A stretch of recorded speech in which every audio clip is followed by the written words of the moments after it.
Hey everybody, it's Bust with Expedition Trout number 464. Let's see what shows up here. Okay, so it's been a while for a lot of these. Looking at both the Tristana and the Yasuo, and I think I'll just go with this Yasuo today. It's been a while since we've given the old Blade Master or whatever he considers himself to be a shot, and so I think if you're just out here shooting for your 7, like I still feel like Yasuo is like one card away from being really good. I think that one card was not the monastery, but the new landmark that got nerfed so that it took an extra turn to count down. Whatever it is, returns the unit to your hand, puts the ephemeral on the board. I kind of feel like that was it, and the nerf to it kind of pegged Yasuo back down to that not quite top tier kind of thing. But he's still reasonably strong. I think I would prefer the Tristana though. But nonetheless, let's get this pulled up. We'll talk about it a little bit more. If you're not familiar, we are just over here at ftpbus.com. We're going to be on the front page, and we'll scroll our way down to this little drop-down box and pick up the Yasuo and Disruption. And so, yeah, this is kind of an interesting thing. Like what we typically see with Yasuo are two kind of different build-around kind of things. You're either going to land into elusives, whereas something like the Mourned is extremely good. I think the other archetypes from Yasuo are the ones that actually have Green Glade Duo in them, or at least the Solar Winds. That's the one that pairs with Leona. That doesn't have it. Maybe he just has all of the cards except Green Glade Duo. But nonetheless, this fairly easily turns into elusives. You're trying to find Navori Conspirator is your kind of key build around. That's the one that recalls the unit back to your hand. And then if you're looking to draft Navori Conspirators, that just kind of pairs off into wanting to draft cards that you can return to your hand easily, which would be like Dancing Droplet and Navori Blade Scout. And then if you're already playing those 3 elusives, then why not just go all in and try to draft up some Green Glade duos and, get the Mourned going and everything. And so it very commonly and easily turns into an elusive stack. The other thing you can look to try and build around would be Fey Blade Twirler. This dude can get out of hand really quick. But his problem is that he only has quick attack. So he's very good at just like making big control of the board, right? Your opponent has to block it every time it attacks or they'll just get chunked for like 9, but it doesn't have overwhelm. And so it does get, blocked over and over again. And so we usually look to build around one of those two things as our kind of like core hey, here's what I'm doing to deal damage kind of thing. And then we incidentally look to build towards Yasuo. And so we will look to pick up things like Concussive Palm. This is the premier stun. We will look to pick up things like Homecoming, which would be 2 ticks up onto Yasuo. But I don't really like to go out of our way and go all in on drafting these stun effects, and so you won't see me coming out here and wanting to draft like Steel Tempest. This is just a little bit too situational. It's not good enough if we don't actually have like Yasuo on the board. There's times when it's just 100% dead, and so we're looking for more of these more interactive style stun and recall cards as opposed to situational things like Steel Tempest. Then outside of Ionia, we'll see what we do. A lot of times this just turns out to being like an Ionia Allegiance style deck, but there are 3 separate Yasuo style archetypes. Disruption here pairs off with Swain. Out of Noxus, you'd mainly be looking for Stun Spider and Thorn of the Rose, but then you could also look for Intimidating Roar for an AoE stun. Slice and Dice is the one that pairs off with Kennen.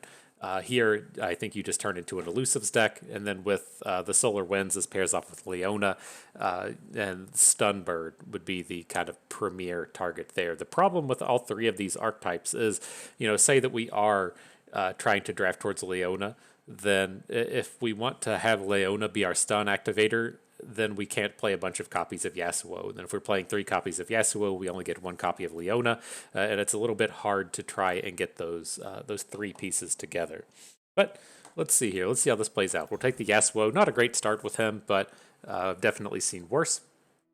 And then where do we feel about these? And so a couple of different ideas here. We could just completely pivot into drafting Lee Sin, which I'm not opposed to doing. Whenever I draft Lee Sin, I do like to be 100% Ionia. And then the interesting thing with this Lee Sin archetype is it only has 4 commons in it, and one of the commons is Claws of the Dragon. So it's not unheard of to get these Lee Sin decks going to where you have like 6 and 7 Claws of the Dragon in your deck. I know over on Twitch we assembled that fairly recently, and I'm pretty sure I have a video or two of us doing this on YouTube as well. But today I'm wanting to focus on Yasuo, so I'm not going to go after that. That's probably the strongest thing we could do here, is to just take this Lee Sin and then go into a full Lee Sin build around. With these other options between the Sion and the Zillion, it's like it's tough. Like if we jump into Noxus, then the disruption is pretty bad. Like the Swain and Disruption archetype has just a ton of bad cards in it. Where we at Swain and Disruption, right? We're really just looking for Arachnoid Sentries, but we have to kind of like compete with things like Blade's Edge, Guile, just not very good. Legion General is pretty meh, and then it's just a big collection of expensive rares up here. And so not like the strongest things we can be doing, but there are reasonably powerful cards here in Ravenous Flock, Arachnoid Sentry, Thorn of the Rose. And so we can kind of dilute our Disruption archetype by taking that, right? If we take the Sion, that could be one way to go about it. And then down here with the Zillion, this would be a reasonable addition. Like if we would jump into Shurima for vulnerables and then try and do some quick attack challenging where Yasuo has quick attack, the Blade Twirler has quick attack. If we find Young Witches, they can give something quick attack, and then quick attack challenges are always just quite nice. But I think that's just going to be kind of meh. Like we already have a fairly bad start with this Defiant Dance Windsinger. Then we'd be picking up Kahiri, which is a predict build around and trash, and Time in a Bottle, which is also trash. And so if this was something like Nasus or Renekton, people that are really built into the vulnerable archetype, I think this could work out. But starting off with Zillion and just hamstringing us this hard with these bad cards, I don't think it's quite worth it. So I'm going to come over here and just take this Sion. I'll pull up Glory and Value. There's not too much in here in terms of what we can use to build around Yasuo with.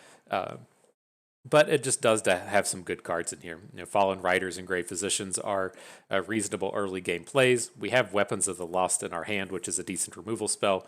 You have access to Whirling Death here. And so, I mean, there's some decent cards. You even have a Stun and Decisive Maneuver, but it's nothing that really plays too tightly towards Yasuo. We're really got to be looking for the Ionia half of this archetype.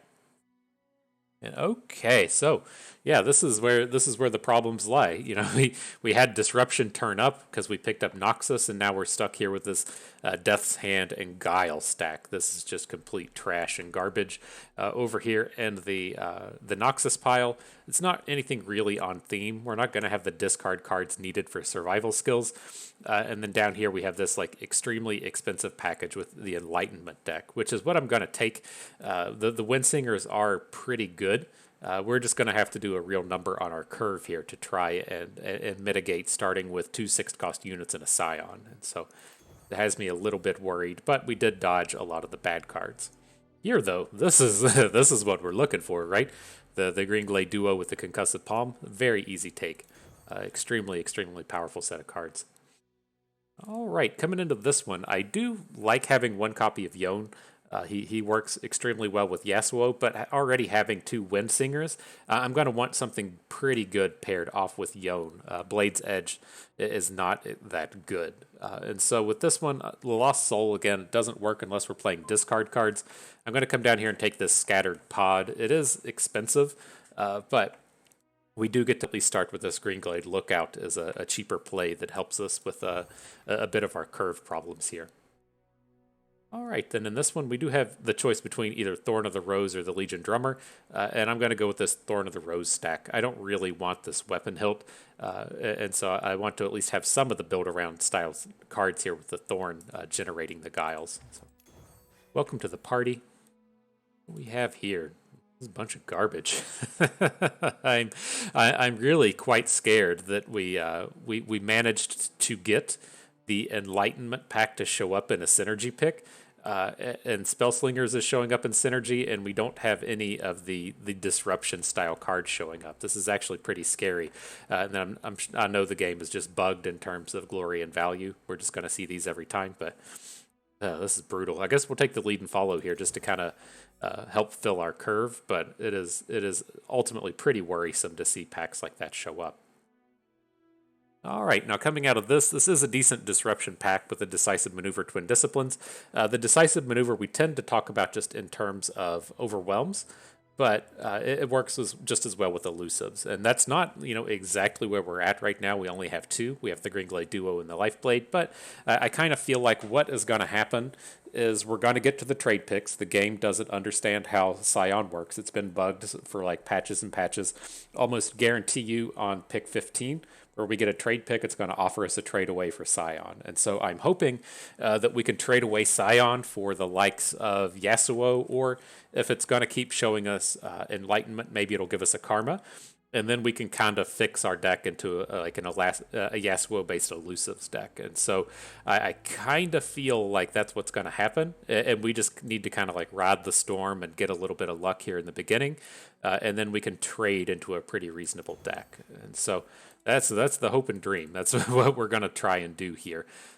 But much better on this synergy pick, now showing us Disruption. It actually did away with the Sion cards, and kind of interesting here. I wonder if this was just a low roll, if we have like a 25% chance of these archetypes plus the Sion one, and then we just missed it, or what's at play here. But with these, I'm going to pick up the Precious Pet. We need to work on our curve. I can't really look at taking a Yone and a Kinku Lifeblade, and this interactivity is kind of bad in the Spellslingers. So Precious Pet, still pretty reasonable. Now we come out here and find two elusives. That's just perfect. Okay, beautiful. These are looking a little bit better. Now, got a Stun Spider along with a Recall. We would prefer to have Homecomings as opposed to Will of Ionia, but we don't have a lot of say in the matter.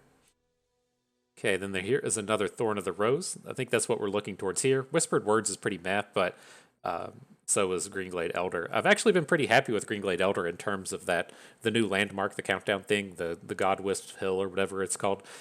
It works nicely with the Greenglade Elder, but going with the Thorn out of this one.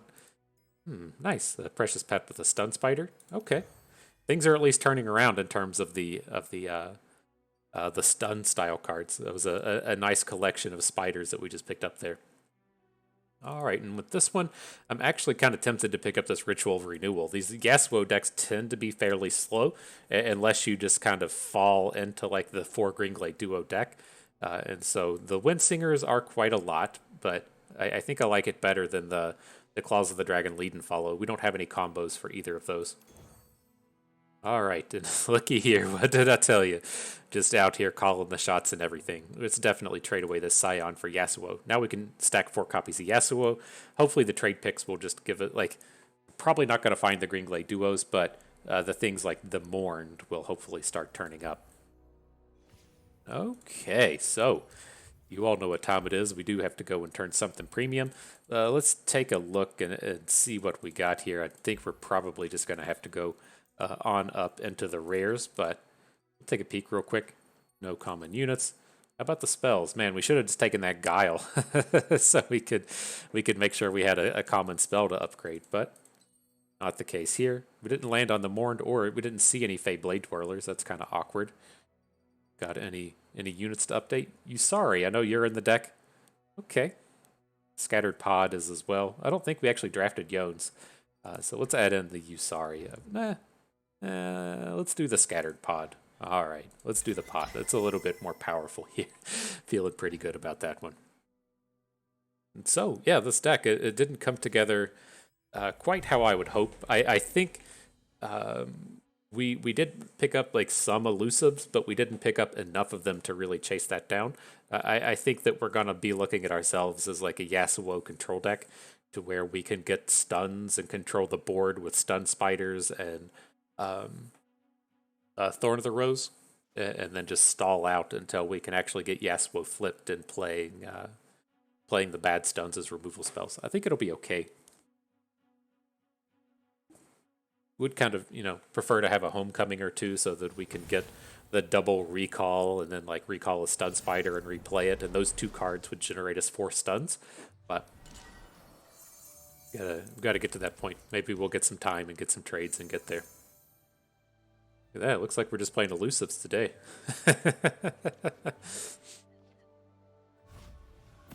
Is this Caitlyn Teemo? Alright. There is a world where we just like don't want to play this Blade Scout so we can try and block Teemo with it, but I think that seems kind of sketch. Instanto. Alright.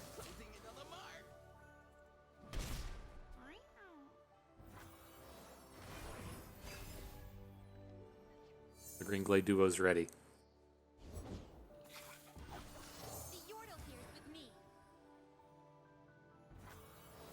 Sting. He didn't try to take the trade onto the Blade Scout. That's quite nice. I appreciate things like that. Let's just go ahead and attack. I kind of envision us being able to use like the Twin Disciplines onto the Green Glade Lookout and getting a more positive attack. Or a block. You know, if he plays another 2/2. Lots of units coming out of these puff cap decks that we can just block with the Lookout. Okay, well, we can't take down Caitlyn here. We don't have... we won't have 8 mana next turn, even with a 3 bank. So have to wait a turn and see if we can't get the Weapons of the Lost.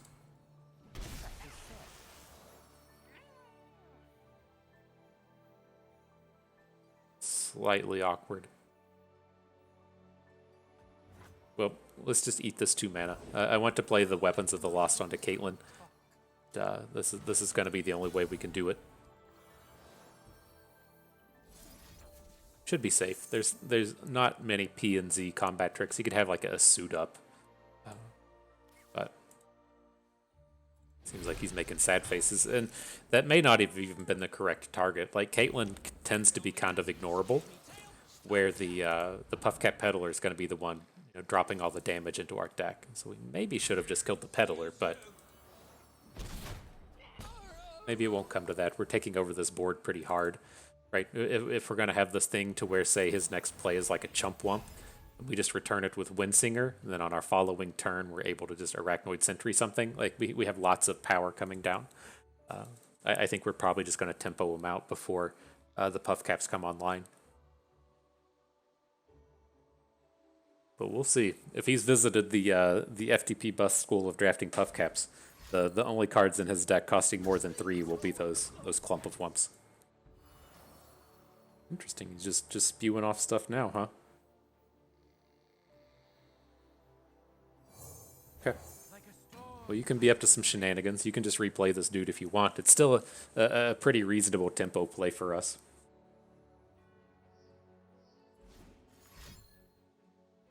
Love seeing these mushroom clouds come down as we're about to make this big attack come in. Sure. The thing you notice about all these mushroom clouds is they aren't units.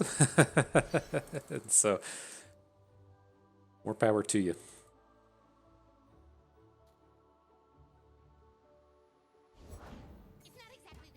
That's scary.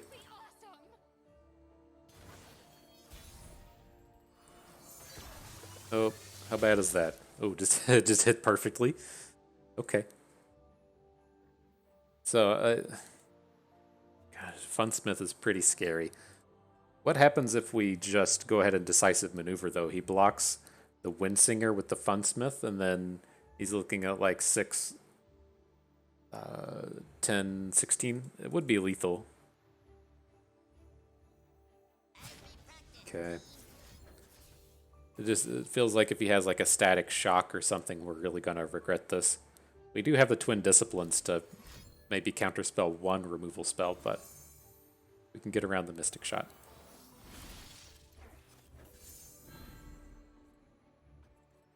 But if he has like a static shock or something here, then we're in trouble. Nope. Nice. GG. Look at us going out here and getting wins. Feels nice.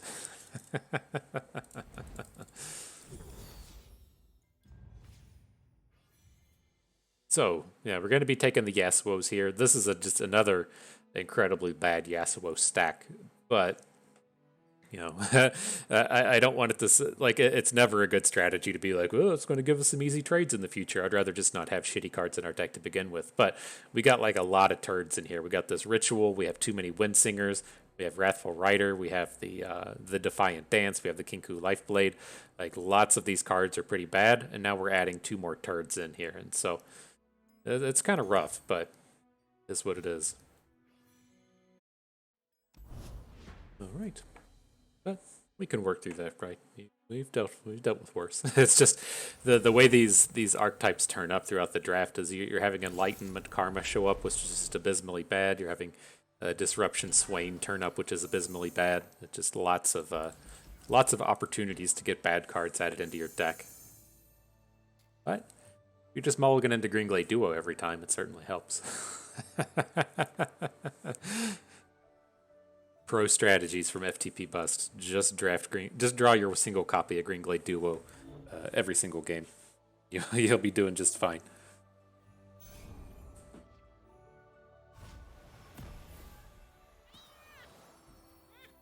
Okay, and we've got a Yasuo turning up. Lots of smaller-ish units coming out of the Victor archetypes. The rest of this Riven and Taric, not so much.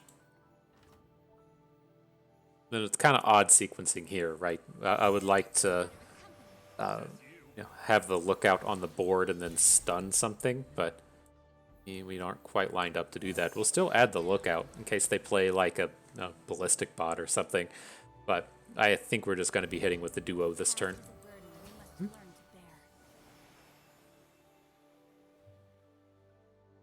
And I feel at least like a little better this game. These decks can have some problems with like the Riven Sword, and we do have like Defiant Dance and a million stuns in our hand. And so we should actually be able to buy like tons of time into this Minotaur Reckoner. I feel decent here.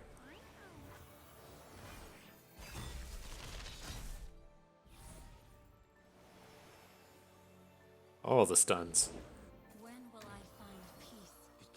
Tons of funds with the stuns. Alright, so we don't get the damage this way, but it's not nearly as scary with Taric not being able to boost out another spell onto the Riven. We'll see. I'm pretty tempted to just block Riven with the Green Glade Lookout. I don't think his deck is going to have a ton of ways to really stop a Minotaur Reckoner. No, not blocking the quick attack. So I think that's, our new question is, do we want to just get something going with Yasuo? Or do we want to just build up some of this board? We'll just get Yasuo going. I think he'll be okay. Let's see if they spend any mana here. If we Defiant Dance this turn, it does let us get 4 damage in with the Green Glade Duo as well.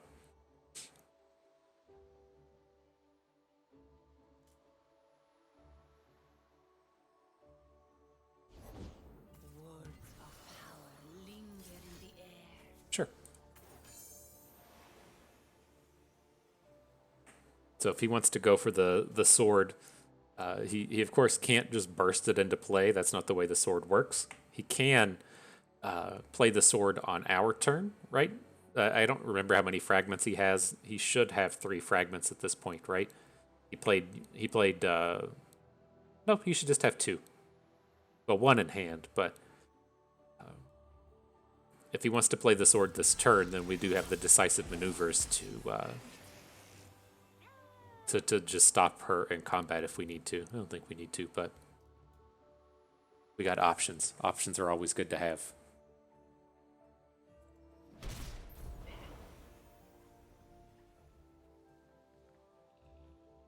Going to attack with the Green Glade Lookout as well.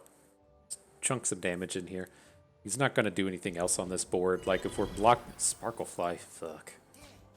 It's like, if we're going to, get this Reckoner down, we need just mana at this point.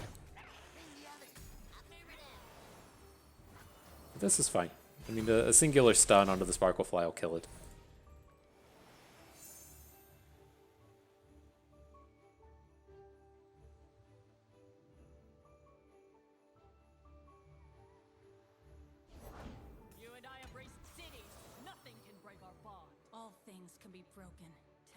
So how much do we care about this stuff? I would like to be adding a stun spider this turn.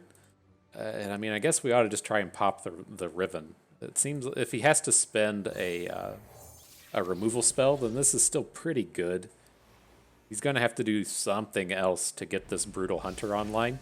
And then we do have lead and follow, just as if he gets a good hook onto Yasuo somehow, then we can still just lead and follow and get him out of combat. Yep.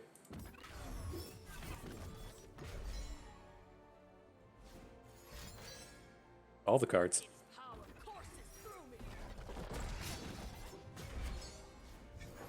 Riven Sword coming in. You did it.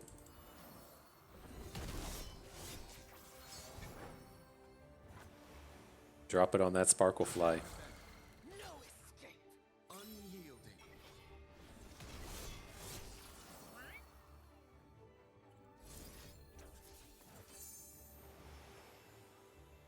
Taken 8. Sure.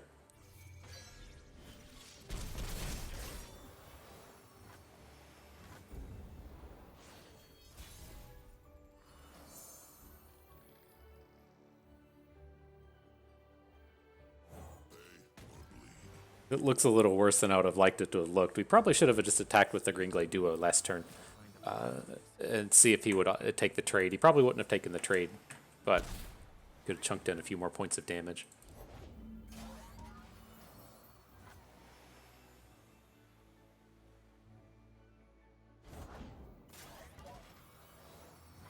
We're going to stun his weakest unit. That's what the Reckoner does. We're going to have to drop stuns somewhere down here. I'd assume he's going to open on us. If he doesn't open and we get to play the Windsinger, that would be incredibly powerful.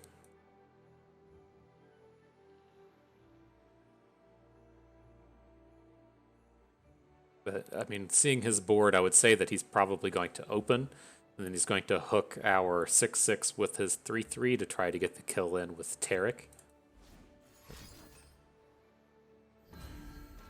Okay. Not sure if we can beat that. The 5 attack bird can go over top of our Green Glade Duo. See if he gets the hook onto the Reckoner. That's the big one. You are my prey. No, I Never submit. think we die this way.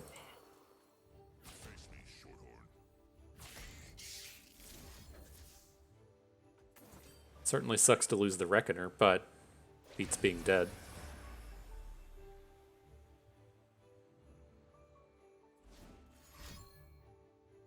More tricks? Come on, dude. Whirling Death. Okay. Alright. Well, that's kind of what we get. We could have played that one differently. We knew that, like, the Riven Sword was coming when he had the Tarek on board. And we could have saved that, that Defiant Dance. Maybe that's what it was. The Rune Weaver was a pretty low-value target to be hitting. Maybe we should have just saved the bounce spell for whatever he played. Whatever he was going to play the Riven Sword on. Then it would have probably just been a big blowout. But we made a mistake. We're going to move on. So what can we do here? Like, the Fallen Rider I don't really want, and I do really want the Concussive Palm, but our curve is just like a hot mess at this point.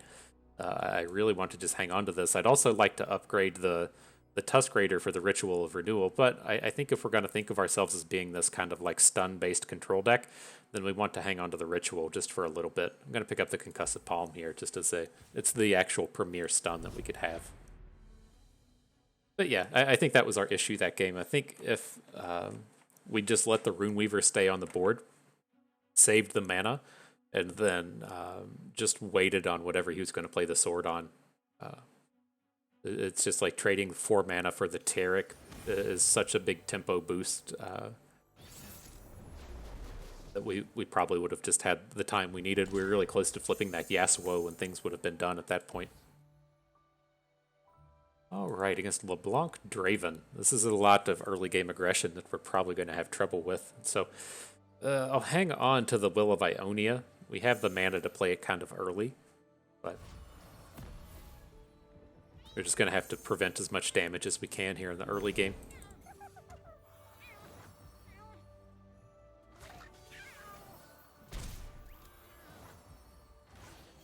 Okay. Windsingers are not what we are looking to draw here. I'm not that excited about picking up a bunch of 6-drops.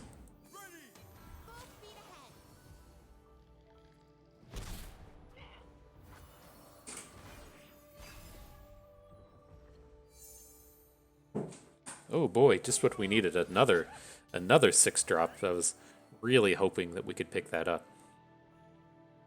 Alright, I think we can take the one hit. I'm just going to bank all of this, and so we can hopefully get stuff happening with Yasuo next turn. So if we can, if it comes down to it and we like have Yasuo and then we get a block and a Will of Ionia on LeBlanc or something, might be able to pull it off that way. Maybe he tries to be ultra clever here and we just get to pass. That would be sweet as well.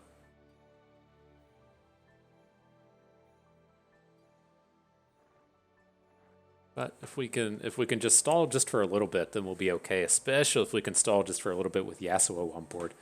Like getting recalls onto these hopefuls and actually killing them would be incredibly powerful. Just tons of 1 and 2 health units in these decks.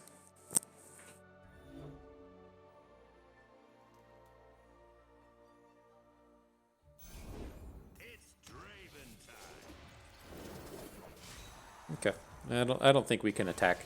It's a little scary.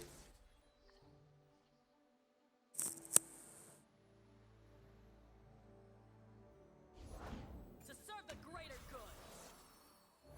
Striking looks and stunning wit. Well, we got another blocker. That's decent, right? That's all one could ask for. Simpleton. How do we feel about this Draven, though? I mean, well, he's going to get the chance to play cards now. Let's at least make him Spinning Axe onto the Brutal Hunter before we recall it. And then with us getting to untap with the Yasuo is going to be good. We can guile down Draven post-combat. And then he shouldn't be able to interact with our Yasuo at this point. I think we might have just turned the corner in this one.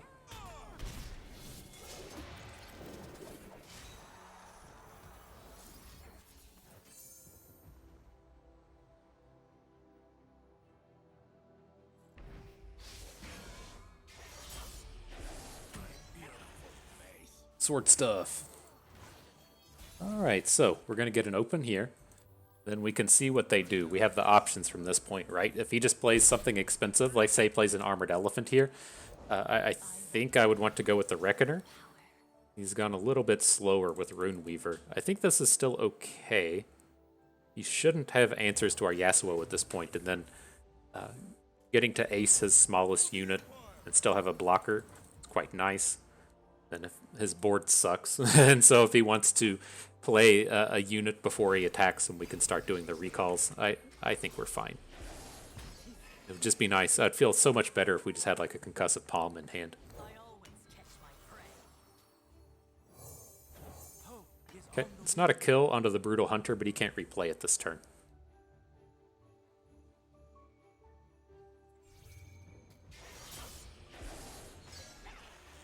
So Yasuo's about ready to flip.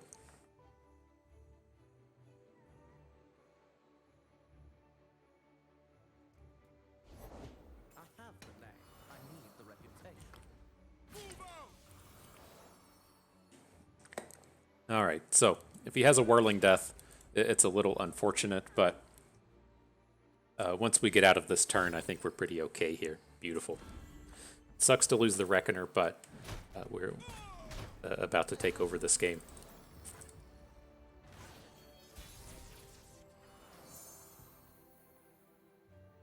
Is it too greedy? Is it too greedy adding the Precious Pet? Probably not.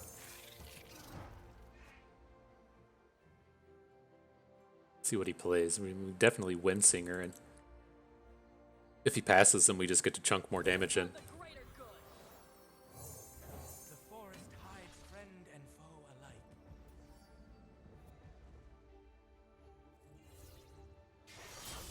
Recall first? God, you're so useless, Yasuo. Xerath, doesn't Xerath do the damage, the full damage on the action where he flips? Remember. Some things never dull.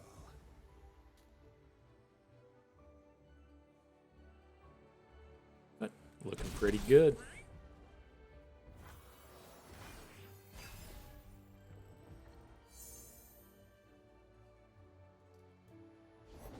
History forgets, but the Black Rose remembers. Hope is on the wind. Get out of here, LeBlanc. So I think we're fine. We have the twin disciplines to try and get through this if we need to. What? Is this just a futile attempt to take down Yasuo? It doesn't even matter at this point if he takes down Yasuo. Right, we'll just kill him with our other units. I mean, I'm still going to play the twin disciplines, but I don't think his survival is paramount to our winning the game. Perfect. So we're just going to have a million dudes on board ready to open.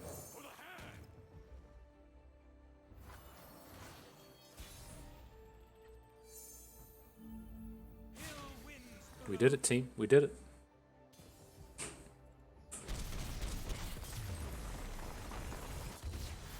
Go. Oh, cats are dumb. She starts clawing at the door because she wants out. And then she just stares. She just stares at the door. Stupid cat. You're a sweetie, but you are dumb. All right. Cats aside, let's see what we can do here. Here's a homecoming. You know, it's a definite upgrade over the lead and follow to get rid of. This is again the premier recall and letting us get 2 ticks up on our Yasuo with 1 card, and then sometimes that tick up is from something like Arachnoid Sentry, which gives us even more stuns. Just a perfect addition here. But nice, I'm glad we won that one. The trial's not over. We made our little boo-boo in the previous game. We won, got through it. Trial continues. No tilt today. Ooh. I was really worried about that matchup, though. He didn't really come out the gates. We got lucky with some of those turns to where he would play a Brutal Hunter with 6 mana, and then we could bounce it and he couldn't replay it. It's a pretty strong thing to be pulling off. Usually don't see that coming out of the Noxus decks, but worked here today. All right, we'll keep the Green Glade lookout. Look for something else cheap. Arachnoid Sentry is at least cheap. It's Jinx and Vi. Oh, the Green Glade Duo. Literally every game, the Green Glade Duo has shown up in our opener. I'm telling you, learn from the best. But I'm going with the lookout here. Just tons and tons of units within PNZ that can't trade here. If he plays one that can trade, fine. But you could see a lot of ballistic bot style units come down, and I'd happily give up the mana for that. Sometimes they just don't even have a card, right? That's when it gets good. Okay. I'm not quite ready to start taking damage from him. It's weird seeing this Puffcap stuff come out. He shouldn't be a Puffcap deck, right? He's got Jinx Vi. This isn't Teemo, this isn't Caitlyn, so I'm not expecting this to be full-on Puffcaps, but I think if still, our play for this turn is Yusari. He's probably not going to have good combats. If we get a trade here with the Peddler, I feel pretty good about that. Again, we should be the control deck here. Just prevent the damage while we can until we can get these 6-drops online. Okay.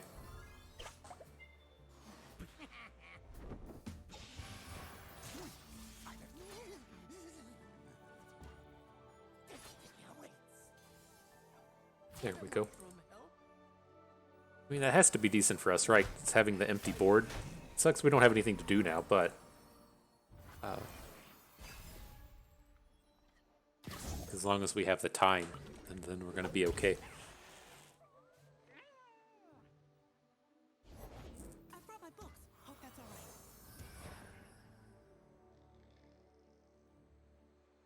all right. All right, now everybody's playing their cheapos and passing.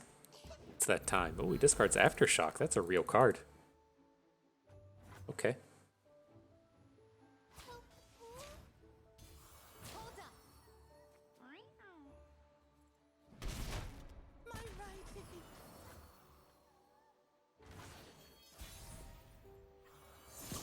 right. All right, here's our big attacker. I mean, I guess we could technically just pass and see what they do. If everybody just passes with a million mana up, I guess it's kind of okay. Not gonna Windsinger or 1-drop.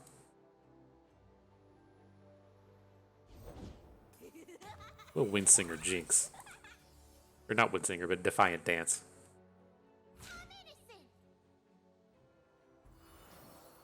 Just to take up the time, right? Now we can start to hopefully make tempo plays, if he's out of Wow, he just discarded 2 thermogenic beams. No, it's here somewhere. Alright, well that Jinx is flipped. Did the mathematics on that one. Gotcha. Okay.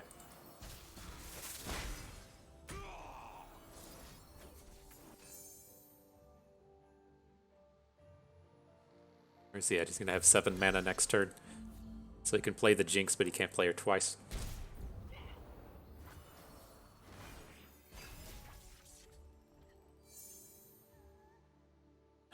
Alright, Wind Singers. Get out here and do your thing. People.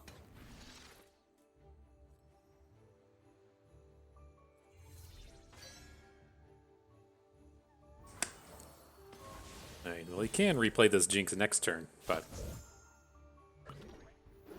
How do we feel about that? We did just pick up the Yasuo. I think these attacks will be good. If it turns out to where, you know, we play a ritual of renewal this turn, I think that's still okay.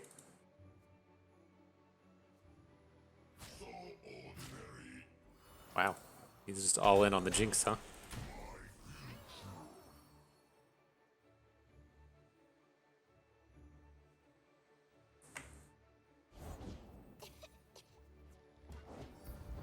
Discards Vi. So many good cards coming out of the way here.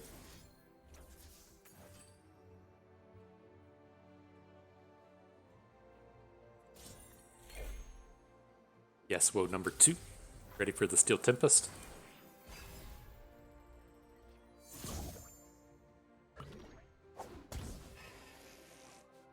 Looks like he plays Jinx and we just send her right back.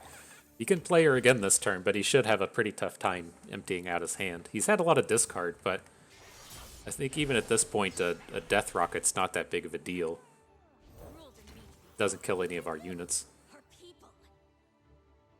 Some rock got me. Alright, so he's got a Death Rocket. He can send, 4 to face, sure. But doesn't kill our dudes, which is the important thing. And if he attacks with Jinx this turn, it's actually pretty good for us. We can use the Steel Tempest and then kill her with the Concussive Palm. Anything else? Miracle. Welcome to try.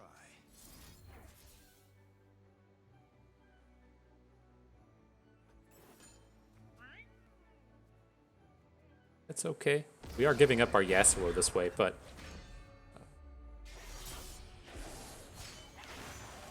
Right, so if he has a burn spell in hand, he can just kill our Yasuo, but... I think this is fine. And we'll just open with Windsinger onto Jinx.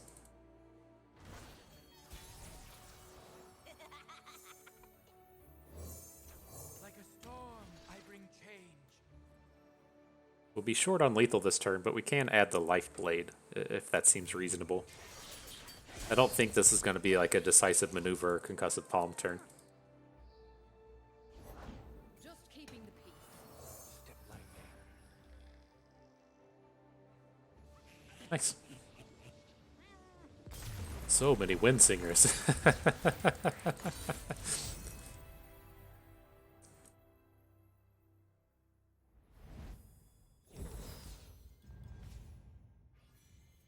Alright, where are we at? Picking up more Yasuos? Looks good. Finally has cheap cards here. There's a Greenglade Duo down here to the right. But, again, like, what's the point in adding Greenglade Duos to our deck if we're just going to draw our 1 copy every game? That's all you need, right? I'm telling you, y'all are in it from the best. I didn't think we were going to do it in that last game, but it showed up right on the opening draw.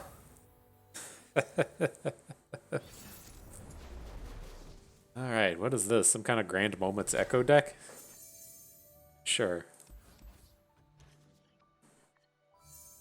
Told you, Greenglade Duo.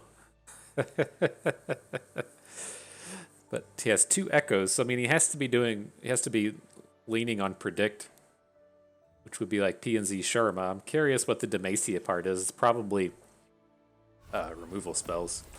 Like Detains or what you typically see out of You'll never see me come here. out of the Grand Moments Heimer Lux. From the trees.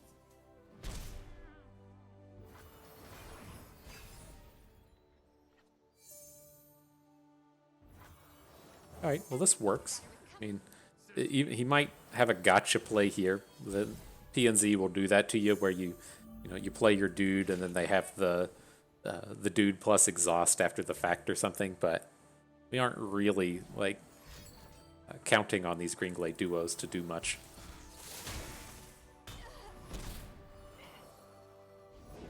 What do you make of that? Okay. I'm not sure.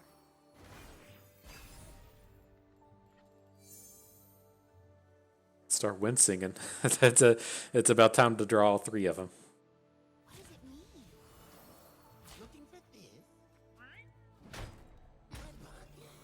Follow the wind, but watch your back. All right, let's see where this gets us. I made the block so that we could concussive palm down the Xena type researchers. In much of the same way we're talking about bouncing the stun spiders, we can do the same thing with concussive palm. It's just a little bit more expensive to do it this way.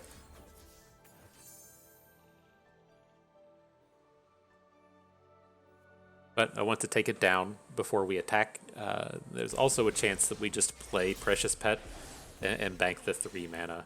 Not in a huge hurry here.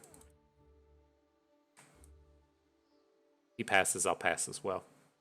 But okay. Not a big deal. Not getting in any kind of race here. I wonder if his trick, if he has like a back-to-back in hand or something, that would be interesting. Okay. Well, we'll see if he has all of the Flash of Brilliances. That's what I always talk about in terms of just dropping these Heimerdingers down. Can't just play Heimer and not have spells. Got at least something. He's got a gotcha. Not bad.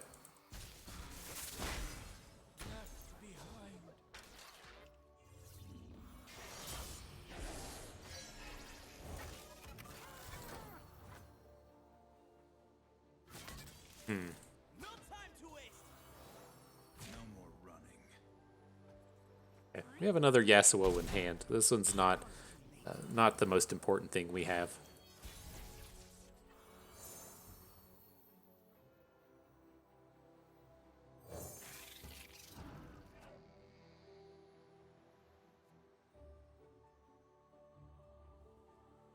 I guess the question is like if he attacks or if he plays like say a gotcha or an aftershock or something right here, do we actually want to homecoming the Yasuo back?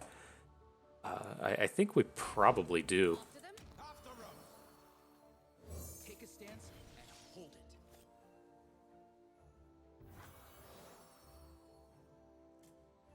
Stops here.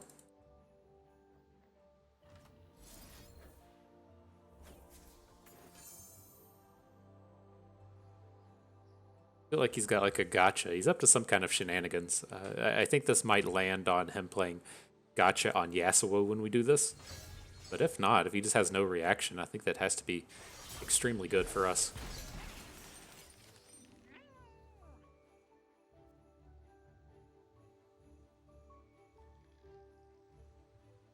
One tick away from flipping.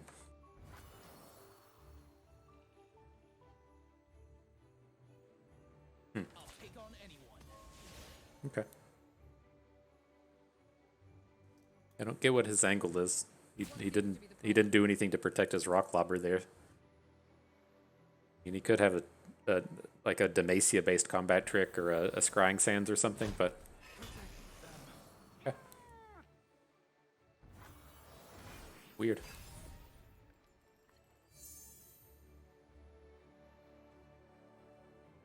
Answers.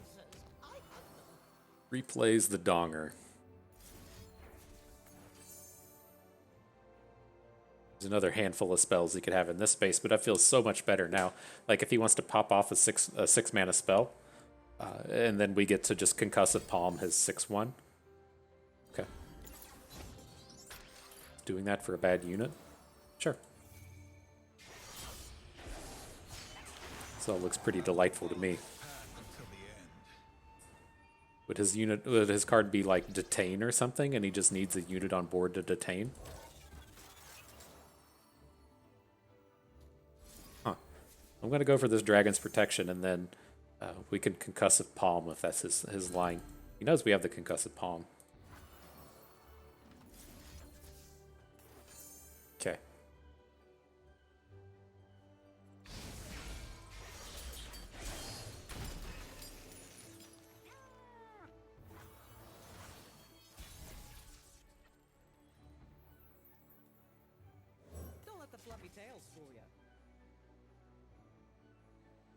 should be lethal here with the decisive maneuver. It's gonna depends on what his cards are. I have to imagine the decisive maneuver is just gonna kill whatever he plays. Right? He's done nothing in terms of saving this. Well, I guess he did play a Radiant Strike to just protect his Heimerdinger, but it doesn't seem like there's anything to worry about here. Eminently logical. All right, dude.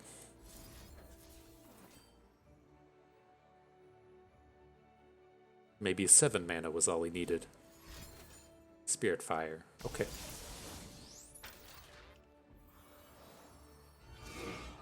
So we kill the Donger. Gets his big unit back. Oh, that didn't kill him. Oh. That's not ideal. Oh man, he's going to get to untap with him? Oh, that's scary. I thought we were just going to kill him with the Yasuo. I take it all back now. This is scary. I do all right.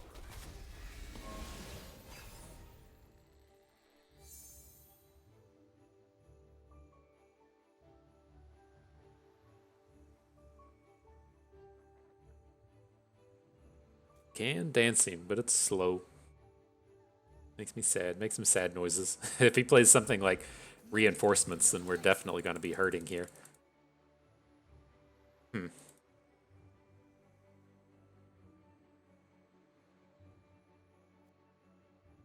So what's his angle going to be? He's going to... I think it's okay, right? If he wants to just play the detain onto Yasuo, and then we replay ours, I think that's fine. Strike what they cannot see. Right, we can Defiant Dance wherever he puts the detain, and then we just have another actual Yasuo in our hand we can replay. I think that's safe enough. He's going to get some spells out of it and stuff, but it doesn't seem like the space where he just doesn't play the detain. And silence. Oh, it's on. I sense fear.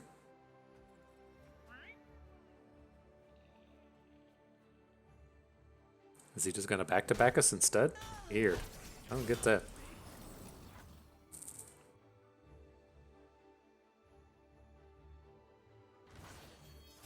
Mark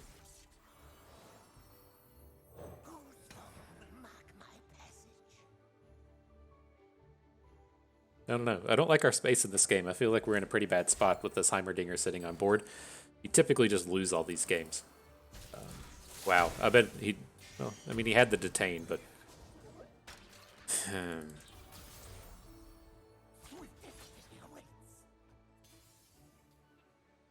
Let's see if this at least baits it out of his hand. Okay. Not happy about it, but we can at least work with this.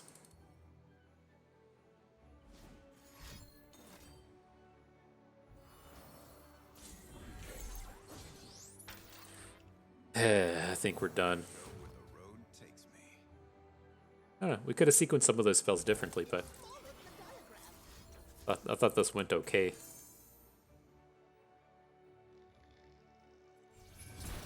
But I mean, realistically though, the key to playing with and against these Heimerdinger decks is just keeping him off the board, and if your opponent gets to untap with him, then the game should just be over. That's kind of what the risk reward for playing the Donger is. If you play him and he gets killed, then you probably lose, and if you play him and you get to untap into the next turn with him, then you just win. And that's kind of what happened here. The forest hides friend and foe alike.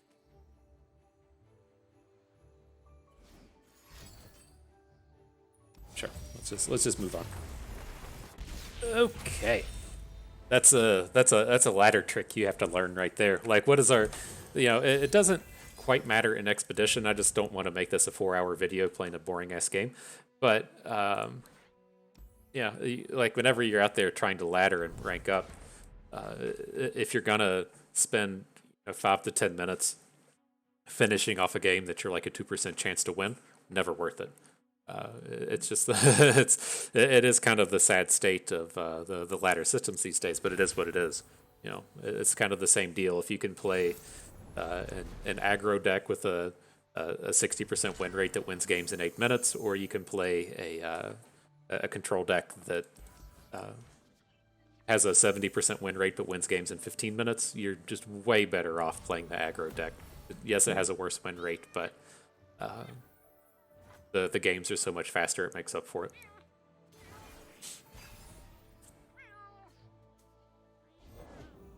All right, back to this one. What did we do in here? We did pick up the Yasuo, which is nice. I think I want to get Thorn of the Rose on the board. She's not like particularly good against what's happening here, right? I mean, she's just going to run into an Owlcat, which is pretty terrible, but it does get us started to having Yasuo kills, and ideally we'd be able to just Yasuo kill this Bandle Commando. Hello, anyone want to join my party? It's a little scary. Sleeves for the guiltless. Serving lead. I alone decide. What would these combat tricks ever be? You could have like a prismatic barrier. Sharp Sight would take down Yasuo. Right, we'll just put the big boy out here. Play it a little safe.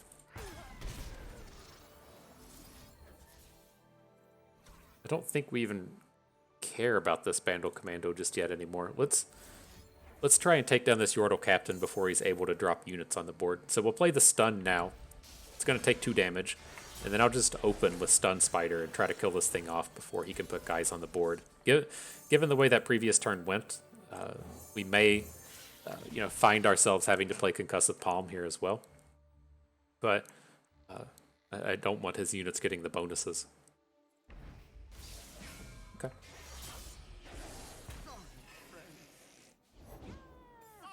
He's got a second one. Blade never gets any lighter. This attack's safe. If he has the trick, then we can still Concussive Palm it. Quietly.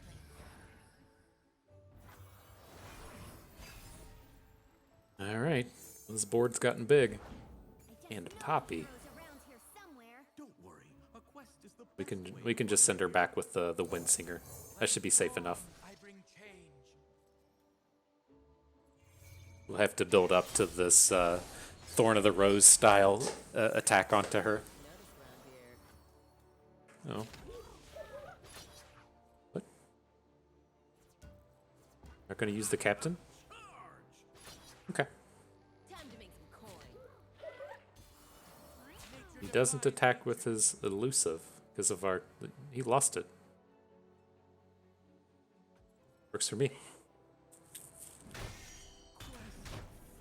Alright, so we know we got the Poppy in hand, but it does feel much better that we just cleaned out 3 units off of their board before the Poppy comes down. So I'm going to add the Trifarian. The Gringley duo is not a compelling add against this Bandle Commando. And then kind of like with the last turn, I'll offer up the trade here. He's got Poppy in hand. If he wants to drop Poppy in front of the Arachnoid Sentry, then fine. That's one less unit he has that can boost her up. It found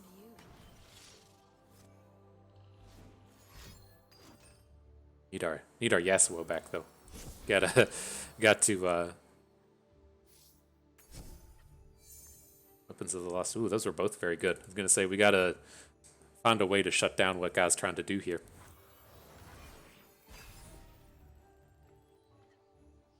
And he just turns up. What do you see, boy?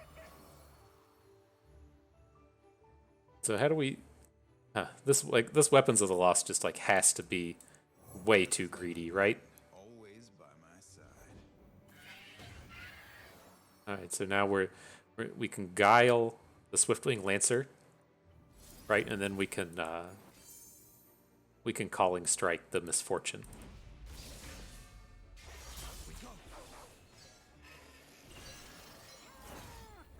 Let's just go ahead and do it now.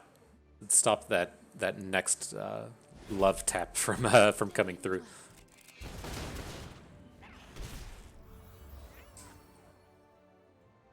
Smell something. Loud and loud. Man, it's like I want to block with the Yasuo, just to prevent the damage. It's like, it doesn't seem like he's had a combat trick ever. But, fun. Fine, dude.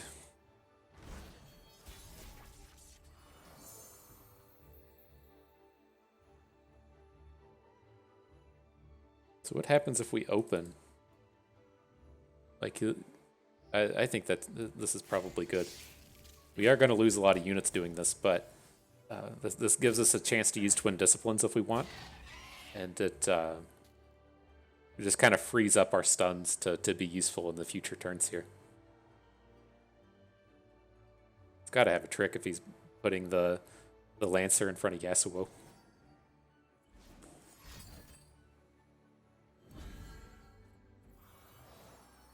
Back to back.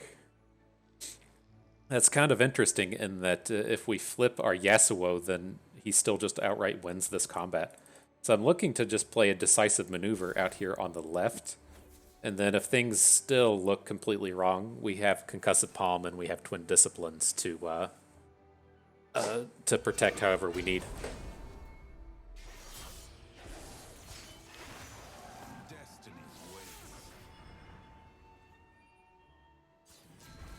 Double buttons.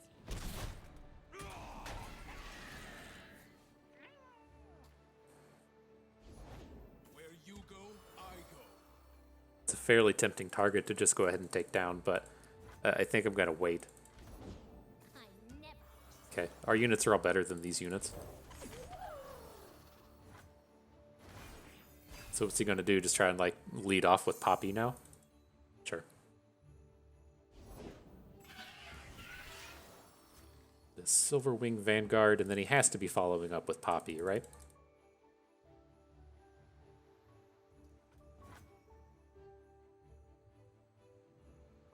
I'd like to hit Poppy with the Weapons of the Lost if that's the way this is going to go.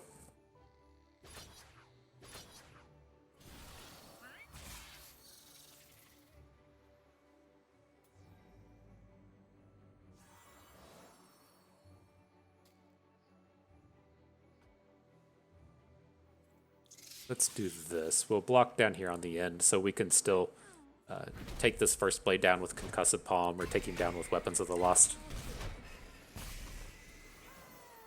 They cannot strike what they cannot see. And then I think that's okay.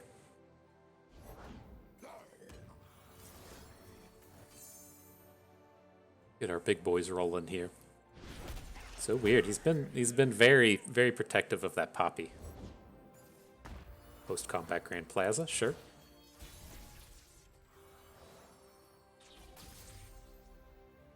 Everything's better with company. Says you.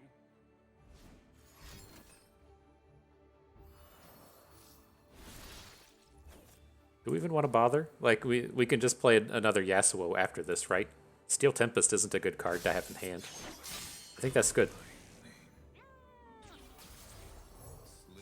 Lulz, right? Without some danger.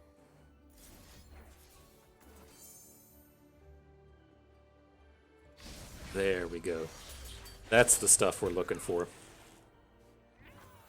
I go unseen. No reason to attack with Concussive Palm, but the rest of these are good. The only worrisome thing here would be a riposte. Alright, that's the stuff, isn't it? Oof, that one was kind of scary. A lot of these have been kind of scary. That's what happens when you have a bunch of turds in your deck. So what do we got? We can get rid of Scattered Pod. We actually haven't drawn that today, but I'm on board.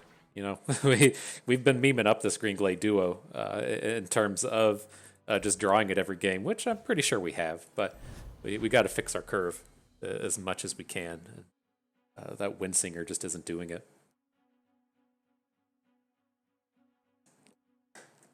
It is a nice game ender, though. These games have been going late, and we've been getting enlightened. Having the dude that draws a spell and then turns into a 5/6 elusive is a pretty good deal, but we already have like 1,000,000 6-drops.